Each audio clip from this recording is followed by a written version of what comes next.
ඔයාලට මම අදත් ඔයාලගේ මගේ කලින් වීඩියෝ එකේ ඉතිරි කොටස ඔයාලට ඉදිරිපත් කරන්න. අපි දැන් බලමු මේ තියෙන මම කලින් වීඩියෝ එක නතර කරපු තැන. මේ කාඩිගන් එකේ කඳ කොටස කොහොමද ගොතා ගන්න කියලා තමයි අද අපි ඉගෙනගන්නේ. ඉතින් හරි ලේසි එකම රටාව තමයි යන්නේ. නමුත් පොඩි පොඩි වෙනස්කම් තියෙන නිසා ඔයාලා මේ ටික ඉගෙන ගන්න ඕනේ. මුලින්ම බලමු අපි කොහොමද කරන්න කියලා. ඉස්සෙල්ලා අපි අත් කට වෙන් කර ගන්න ඕනේ. ඊට පස්සේ කඳ කොහොමද පහළට ගෙතෙන්නේ කියලා බලමු. දැන් මේ තියෙන්නේ පළවෙනියටම මෙතනින් පටන් ගමු. අපි අර 8ක් ගොතපු මූලික තැන ඉඳලා එතෙන් ඉඳලා අපි අර විදිහටම දඟල් දෙකක් ගොතලා තමයි පටන් ගන්නම කරගන්නේ. දඟල් දෙකක් ගොතන්නේ වීඩියෝ එකත් එක්කම දිගට මින්ද එතකොට එකින් එක දැනගන්න පුළුවන්. ඊට පස්සේ ඩබල් ක්‍රොෂේ එක ගානේ දිගටම මම ගොතාගෙන එනවා. එක ගානේ හැම එකටම දිගටම එක ගානේ ගොතාගෙන යන්නේ. අත්කට වෙන් කර ගැනීම තමයි දැන් මම පෙන්වන්නේ.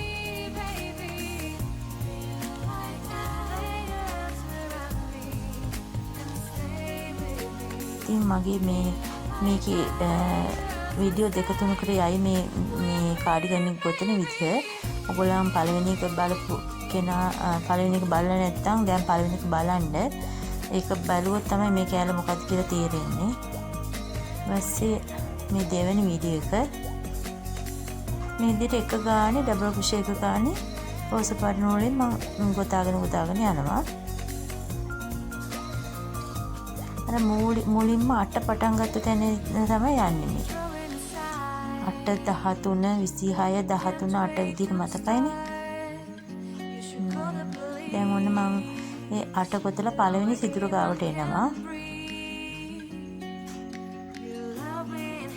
8 දැන් මේ වෙද්දි 8 ගෙදිලා දන්වල කීපයක් ඉස්සරහට ඇවිල්ලා තියෙනවා. දැන් මෙතෙන්දී පළවෙනි සිදුරේ ඉඳලා ඊළඟ සිදුරට මම ලූප් එකක් හදා ගන්නවා. ඒ තමයි අපි අත වෙන් කර ගැනීම. මෙන්න මේ 13 කොටසේ කෑල්ල තමයි අපි අත විදියට ඉස්සරහට ගෙතෙන්නේ. මේ පළවෙනි ලූප් එක හදා ගන්නවා. ඒකට මම සාමාන්‍ය අත් කිහිලි කටේ 8 විදියට ගන්නෙ මම දන්වැල් 6ක් වගේ ප්‍රමාණයක් ඇති. ඉතින් ඒ විදිහට දන්වැල් 6ක් වගේ මම ගොතා ගන්නවා.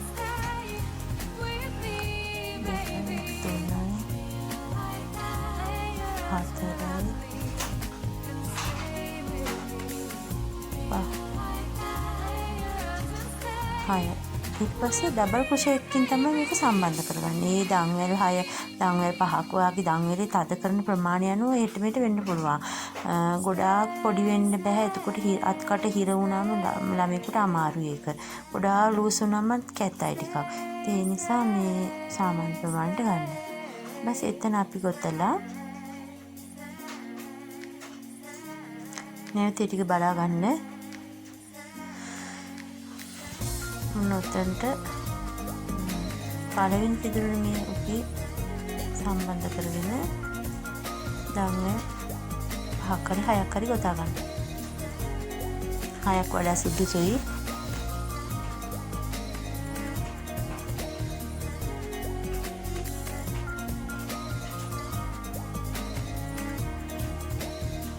අන්ති පොඩ මේ වුණොත් ලූස් වුණොත් ආයෙ ගලවලා හදාගන්න මේ විදියට.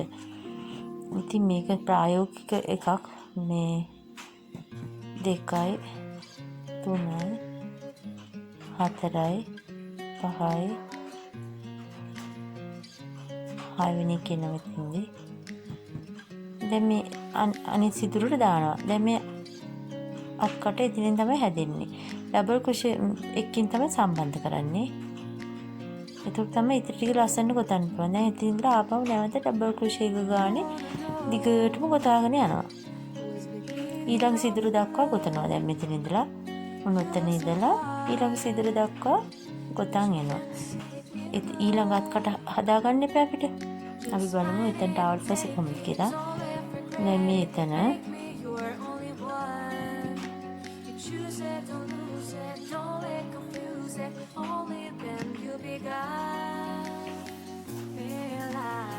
Feel like පස්සේ දඟුල් 6ක් ගොතලා අත්කට සකසා ගැනීම තමයි මේ කරන්නේ. දැන් සමහරු දන්නේ නැහැ කොහොමද කරන්නේ කියලා. ඊට පස්සේ මෙන්න මේ 13 ගොතපු කොටස අතෑරලා මෙන්න මේ ඊළඟ සිතුරට අපි ඩබල් ක්‍රොෂේ එකකින්ම සම්බන්ධ කරන්නේ. දැක්කනේ? දැන් අත්කටවල දෙකම අපි හදාගත්තා. ඊට පස්සේ ඉතුරු අර 8 ගොතපු කොටස ඉතුරු ටික අපි ඉස්සරහට ගොතනවා ඉවර වෙනකම්. අපි මේ ටික ඉවර වෙන්න ගොතනවා. හරි පහසුයි ඔයගලන්ට මේක එකක් ඔයාලා ගෙතුවා නම් ඊළඟ එක නිකම්ම තනියෙන් හිතලා ගොතා ගන්න පුළුවන්. ඉතින් මම හිතන්නේ මගේ වීඩියෝ ටිකත් එක්ක දිගටම දී කියලා ඔයගොල්ලෝ මගේ පළවෙනි වීඩියෝ එක දාලා ටික දවසක් ගියා මේක වැඩ ටික ඉවර කරගන්න. මෙන්න මෙතනට ගොතලා ඒක ඉවර කරනවා. ඒ වටේ අපි ඉවරයි.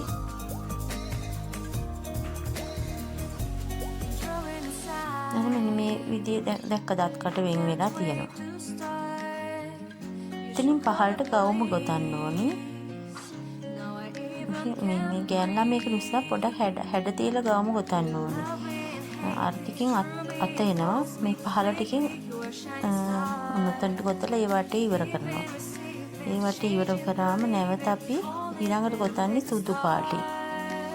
දැන් පළවෙනි සැරේ එක වටේනේ මම පෙන්නුවේ මේක මේ ස්පෙෂල් ඩබල් ක්‍රොෂේ එක දාන විදිහ. දැන් මෙතෙන්ට ගොතලා ඉවර කරා. කනේ දත් කට.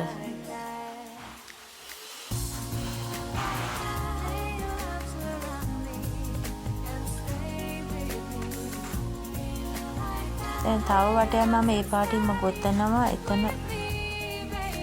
හැඩ කරගන්න ඕන නිසා ආර විදිහටම දඟල දෙකක් කොටලා නූල හරවලා ඩබල් ක්‍රොෂේ එක ගානේ ගොතාගෙන යනවා ඉස්සරහට. වැඩි කරන එක තැනක් තියෙනවා. ඉතින් ගෑල්ලමෙක් නිසා පොඩ හැඩ ඕන නිසා කීලකට හරියදී පොඩ්ඩක් දඟල් ප්‍රමාණය වැඩි කරනවා. ඒක මතක තියාගන්න.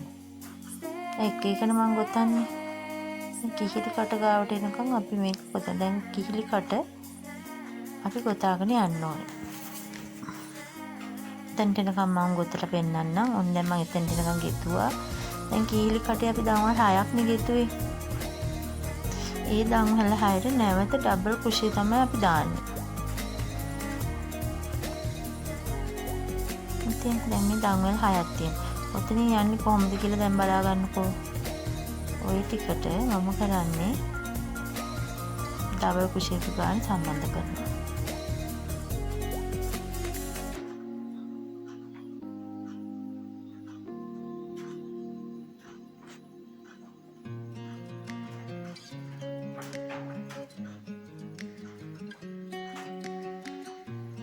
දෙකයි තුනයි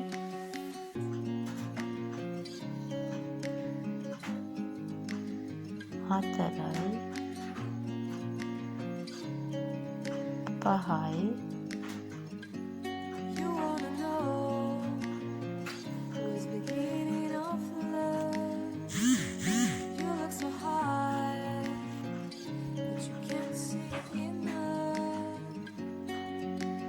හයක් ගොතන්නේ.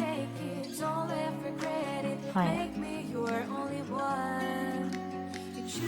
ඊට පස්සේ එකක් වැඩි වුණාට කමන්නේ. මේ ඊට පස්සේ නැවත අර විදිහටම එක ඩබල් ක්‍රොෂේ එක ගන්න ඊළඟ අත්කට එනකම් දිගටම ගොතාගෙන යන්න.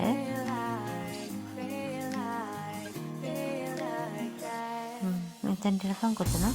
ඊපස්සේ ඒ හිඩස අපි පුරව ගන්නවා. එතෙන්ට එනකම් ගොතලා ඔන්න දැන් මම එතෙන්ට එනකම් ගියොත් දැන් ඒ හිඩස පුරව ගමු.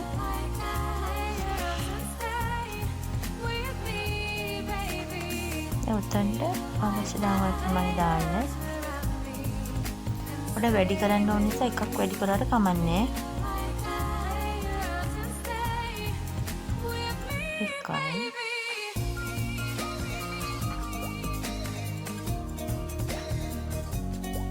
දෙකයි. ඉතින් ඔයාලා මේ විදිහට බලාගෙන ගොතන්න ඕනේ. මේකේ පළවෙනි විදිහක නොබලා මේක ගොතන්න කිව්වොත් මොකද්ද මේ කරන්න කියලා බලලා. ඒක නිසා පළවෙනි විදිහක අනිවාර්යෙන් නරඹන්න.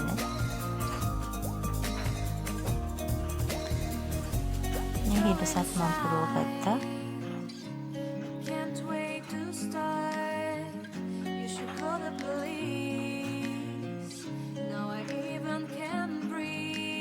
ඒ වගේම subscribe කරන්න අමතක කරන්න එපා. ඒ වගේම share කරන්නත් අමතක කරන්න එපා. තවත් අලුත් කෙනෙකුට මේක බලා ගන්න. වැඩිපුර share කරන්න, subscribe කරන්න, comment කරන්න. ඊපස්සේ නැවත ඒ වගේම like කරන්නත් අමතක කරන්න එපා. නැවත අර විදිහට අපි ඩබල් ක්‍රොෂේ ගානේ ඉවර වෙනකම් ගොතනවා. මම ඉවර කරයි පේලියත්. ඊට පස්සේ ওই ක්‍රමයටම තමයි එක දිගටම පහළට ගවුම ගොතාගෙන යන්නේ. දැන් මම ඉවරයි පේලිය. දැන් මම සුදු නූල සම්බන්ධ කරනවා. දැන් සුදු එකකින් බලමු කොහොමද කරගන්නේ කියලා. ස්පෙෂල් ඩබල් ක්‍රොෂේ එකනේ මේකෙන් කරන්නේ. මේකෙන් තමයි knot එකක් හැදෙන්නේ. ඔන්න නූල් සම්බන්ධ කරා. රෝස් පාට නූලෙන් තදකරනද එක දන් වෙලා ගෙතුවා, හැරෙව්වා. පළවෙනි ස්ටිච් එකට මම දානවා සිංගල් ක්‍රොෂේ එකයි. දෙවෙනි එකට ස්පෙෂල් ඩබල් ක්‍රොෂේ එක.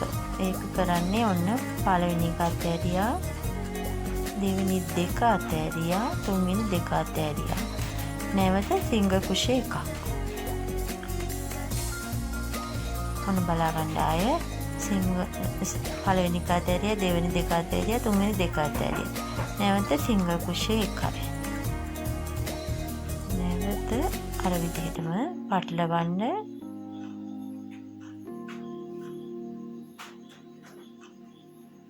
නූල ඉතින් ඇද එහෙම යවා ගන්න ඕනේ. පළවෙනි එක අතෑරියා, දෙවෙනි දෙක අතෑරියා, තුන්වෙනි දෙක අතෑරියා. අන්තිම එකට සිංගල් ක්‍රොෂේ එකයි. මේක තමයි අපේ මේ ඩිසයින් එක. ඉතින් මේකේ knot එකක් යන්නේ දිගටම. ඉතින් හරි ලස්සන හොඳ පිට හැදෙනවා. ලස්සන knot එකක් යනවා. හරි ලේසි. ඩබල් ක්‍රොෂේ එකෙන් තමයි ඔක්කොම සිංගල් ක්‍රොෂේ එකයි විතරයි මේකට මේ මුළු නිර්මාණයට යොදාගන්නේ. ඉතින් ওই විදිහට මේ මුළු පේලියම ඔයා ගොතා ගන්න ඕනේ. අතපස උන කෙනෙක් ආයේ බලා ගන්න. වීඩියෝ එකේ පොඩි අපහසුකම් ඇති. ඉතින් ප්‍රායෝගික දෝෂ මැදනේ මේවා කරන්නේ. ඉතින් ඒවට පොඩි ඉඩක් දෙන්න. පළවෙනි එක අතෑරියා, දෙවෙනි දෙක අතෑරියා, තුන්වෙනි දෙක අතෑරියා. ඊට පස්සේ සිංගල් ක්‍රොෂේ එකයි.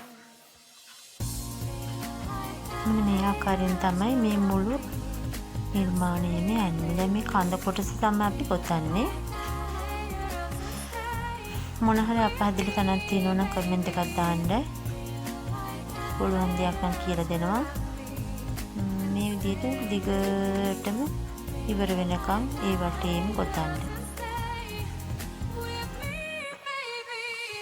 මම හිතන්නේ අපහසුතාවක් වෙන්නේ නැහැ. මම හැම දෙයක්ම එකින් එක කියලා දෙන්න. මෙන්න දැන් අපි කඳ කොටස ගොඩාක් ඉවරයි. පේනවනේ නේද? දැන් ඔතනින් පහළට ගවම කොටස ගොතන්නේ. දැන් අපි රෝස් පාට නූල මෙතනින් කඩලා අරගෙන කපලා අරගෙන එහා පැත්තට දාලා නැවත රෝස් පාට නූලෙන් ගොතාගෙන යනවා.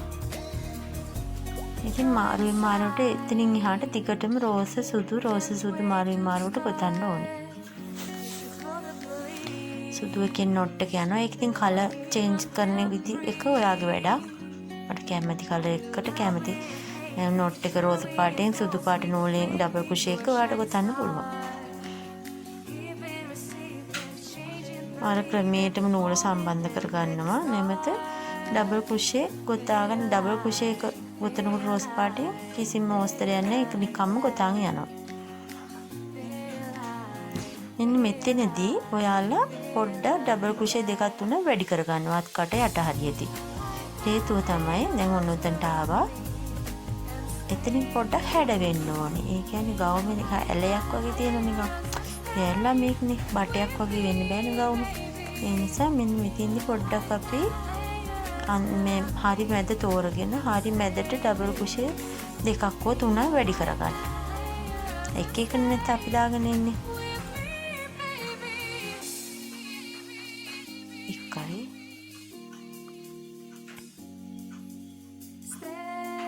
නැවත එකක් දාගන්න. මේ විදිහට දඟල් දෙකකට විතර දෙක දාගන්න.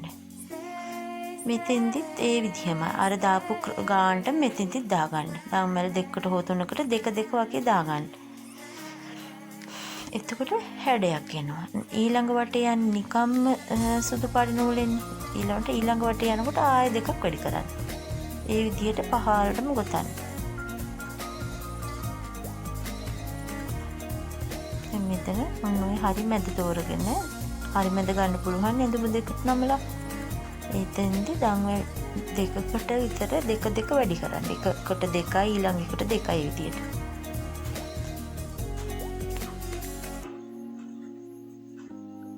ඔතන විතරයි මට වෙනස්කමක් ඔයාලට කියලා දෙන්න තියෙන්නේ ලොකුවට. අත් කට ගන්න තැනයි ඔන්න ඔතනයි.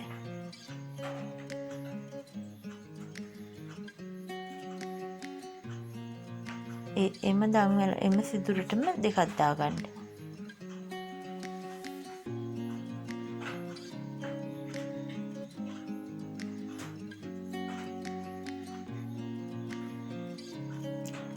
පළවෙනි වටේ දෙකක් දැම්ම නම් ඊළඟ වටේ තව එකක් වැඩි කරන්න. මේ විදිහට පොඩ හැඩේ වැඩියෙන් ඕන. එතන පොඩ තව ටිකක් වැඩි කරන්න. එහෙම කිසි වෙනසක් එන්නේ. ඊට පස්සේ මේ අන්තිම ටික එක ඩබල් ක්‍රොෂේ එක දාලා ගිහලා ඉවර කරන්න. ඔච්චරයි ක්‍රමේ. මෙතනින් එහාට තියෙන දිගට ගවුම ඔයාලට ගොතා ගන්න එක. අපි ඊළඟ වීඩියෝ එකෙන් අත දාන විදිහෙම බලාගමු. ඉතින් මාව subscribe කරන්න, comment කරන්න, like කරන්න, ඒ වගේම share කරන්න. මම හිතනවා ඔයාලට මේ කොටස හොඳට තේරෙන්නේ නැති. මම කෙටියෙන් වීඩියෝ එක දාන එක මම හිතනවා ඔයාලට ගොඩක් ලේසි. එක දිගට පැයක් විතර වාඩිලා වීඩියෝ එක බලාගෙන ඉන්න සමහරව කැමති නෑ. ඉතින් අවශ්‍ය කොටස අවශ්‍ය වෙලාවට දාගෙන වැඩේ කරගන්න පුළුවන්. ඊළඟට අපි සුදු ගොතන්නේ. සුදු එක දාද්දි වැඩි කරන්න මොකුත් නෑ. මේ knot එක එන විදිහට ස්පෙෂල් ඩබල් ක්‍රොෂේ එක දාගෙන ගියාම අපිට knot එක නිකම්ම හැදෙනවා.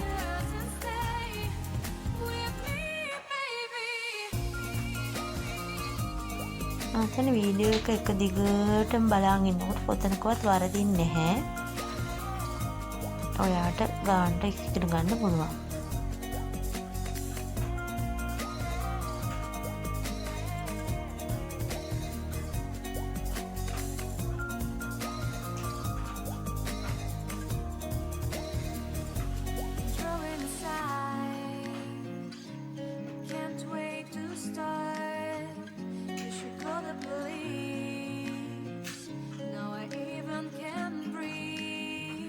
පළවෙනි දඟල